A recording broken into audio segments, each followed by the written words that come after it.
అందరికీ జై భీమ్. నిన్నటి రోజున విజయవాడ కేంద్రంగా కమ్యూనిస్ట్ పార్టీకి సంబంధించినటువంటి వారు ఒక రౌండ్ టేబుల్ సమావేశం ఏర్పాటు చేయడం జరిగింది. ప్రధానంగా ఈ రౌండ్ టేబుల్ సమావేశంలో కాంగ్రెస్ పార్టీ అధ్యక్షురాలు, రాష్ట్ర అధ్యక్షురాలు వైఎస్ షర్మిల గారు మాట్లాడుతూ రాజ్యాంగాన్ని ప్రస్తావిస్తూ రాజ్యాంగంలో చాలా కాన్ఫ్లిక్ట్స్ ఉన్నాయి, రాజ్యాంగంలో చాలా కన్ఫ్యూజన్స్ ఉన్నాయి, రాజ్యాంగంలో ఉన్నటువంటి కాన్ఫ్లిక్ట్స్ని ఆధారంగా చేసుకునే ఇక్కడ అనేక రకాలైనటువంటి సమస్యలు క్రియేట్ అవుతూ ఉన్నాయి.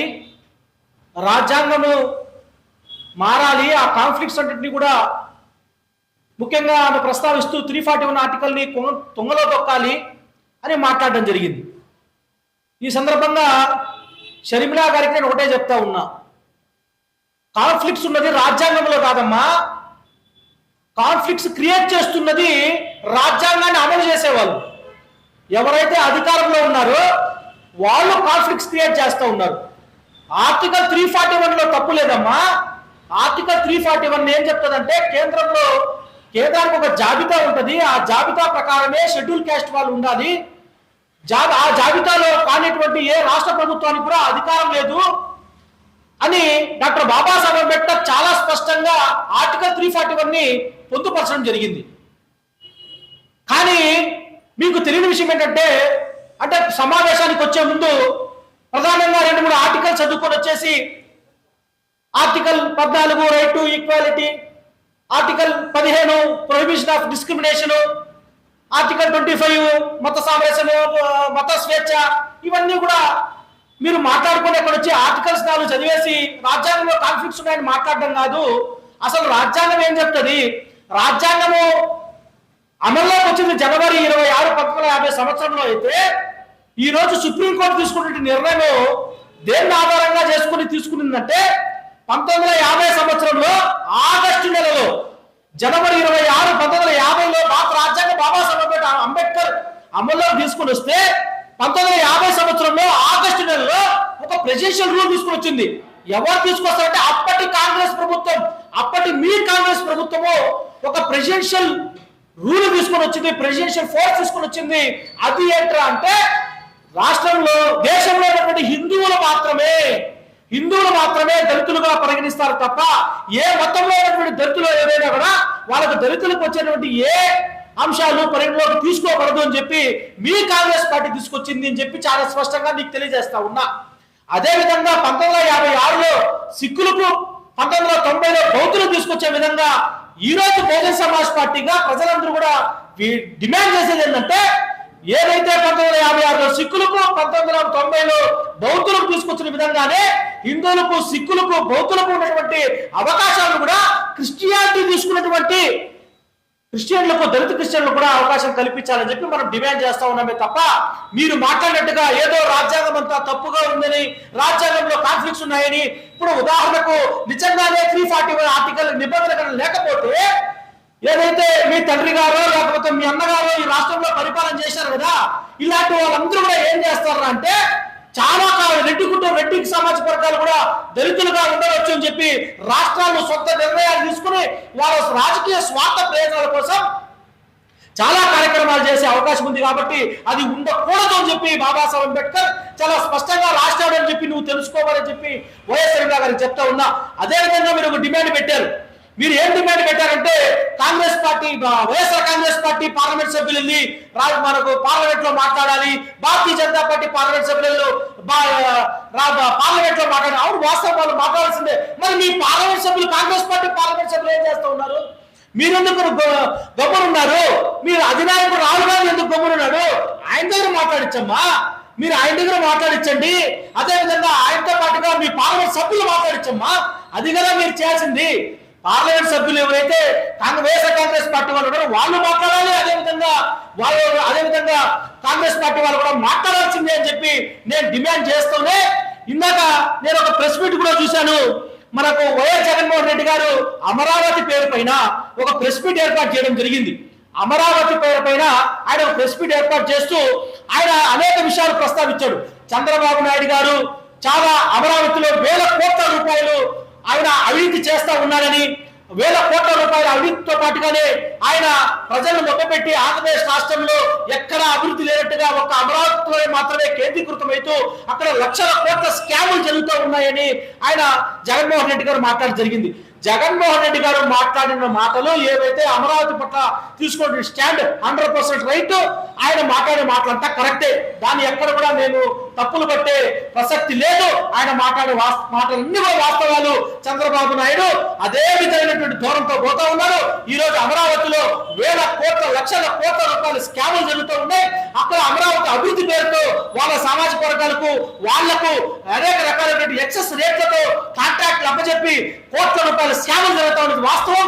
ఈ రాష్ట్రంలో ఆంధ్రప్రదేశ్ రాష్ట్రంలో ఒక అమరావతిలో ప్రజలు మాత్రమే ప్రజలు, ఆంధ్రప్రదేశ్ రాష్ట్ర వ్యాప్తంగా ప్రజలు ఎక్కడ కూడా లేరని చెప్పి ఆయన వ్యవహరిస్తున్న ధోరణి కూడా కరెక్టే, దీంట్లో ఎటువంటి తప్పు లేదని చెప్పి నేను స్పష్టంగా తెలియజేస్తూనే జగన్మోహన్ రెడ్డి గారిని సూటిగా నేను ఒక ప్రశ్న వేస్తా ఉన్నా. జగన్మోహన్ రెడ్డి గారు మీరు గతంలో అధికారంలోకి రావడానికి ప్రధాన కారణమైనటువంటి దళిత క్రిస్టియన్లు సుప్రీంకోర్టులో వాళ్ళకు ఒక చావు దెబ్బపడి వాళ్ళు ఇబ్బందులు గురవుతా ఉంటే, నిన్నగాక మొన్న మీ ప్రధాన ప్రత్యర్థి గతంలో మీరు అధికారంలో ఉన్నప్పుడు మీ పట్ల, అదేవిధంగా ఈ రోజు అధికారంలోకి వచ్చినప్పుడు మీ పట్ల అనేక రకాలుగా మీ ద్వారా ఈ రోజు ప్రధానంగా రఘురామకృష్ణరాజుకు దళిత వ్యతిరేక కారణం ఎందుకు అయ్యారంటే అది ఒకే ఒక కారణం, జగన్మోహన్ రెడ్డి వల్ల. మీ కారణంగా దళితుల పట్ల విపరీతమైనటువంటి విద్వేషాన్ని ఆయన కడుపులో రగిలించుకుంటూ ఒక మత విద్వేషిగా, ఒక కుల విద్వేషిగా, ఒక కుల అహంకారిగా రఘురామకృష్ణరాజు అనే వ్యక్తి ఆకువీడికెళ్ళి పెదపాడు అనే దళిత పేటలో అరాచకాన్ని సృష్టించి అక్కడ అనేక రకాల గొడవలకు కారణమైనటువంటి డిప్యూటీ స్పీకర్ ని పట్ల ఒక్క చిన్న ఖండనైనా ఇచ్చావా జగన్మోహన్ రెడ్డి అని చెప్పి నేను నిన్ను సూటిగా ప్రశ్నిస్తా ఉన్నా. అక్కడ నీకు నిజంగానే ఎంత బాధాకరమైన సంఘటనలు అంటే 32 మంది పైన కేసులు నమోదు చేసి యువకులందరినీ కూడా ఎత్తుకొని పోయి భీమవరం భీమవరానికి సంబంధించిన సబ్జెక్టులో పెట్టారు.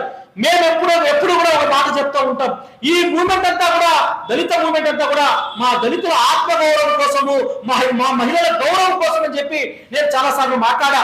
అలాంటి మహిళల్ని తీసుకొని పోయి రాజమండ్రి సెంట్రల్ జైల్లో 5 మంది మహిళలు తీసుకొని పోయి రాజమండ్రి సెంట్రల్ జైల్లో రఘురామకృష్ణరాజు చేసినటువంటి ఆ దురాగతానికి ఈ రోజు పోలీసులంతా కూడా వాళ్ళు వన్ సైడ్ గా వాళ్ళపైన కేసులు పెట్టి ఈ రోజు రఘురామకృష్ణరాజు పైన కేసులు పెట్టకుండా వాళ్ళని జైల్లో మొగ్గేటట్టు చేస్తా ఉంటే నీకు చీమ కుట్టినట్టయినా ఉందా జగన్మోహన్ రెడ్డి అని అడుగుతా ఉన్నా. అమరావతి పైన ఒక ప్రెస్ మీట్ పెట్టినావే, మరి ఈ రోజు ఆకువీడు పెద్దపేట గ్రామానికి సంబంధించిన వాళ్ళ గురించి నువ్వు ఎందుకు మాట్లాడడం లేదు అని చెప్పి నేను అడుగుతా ఉన్నా.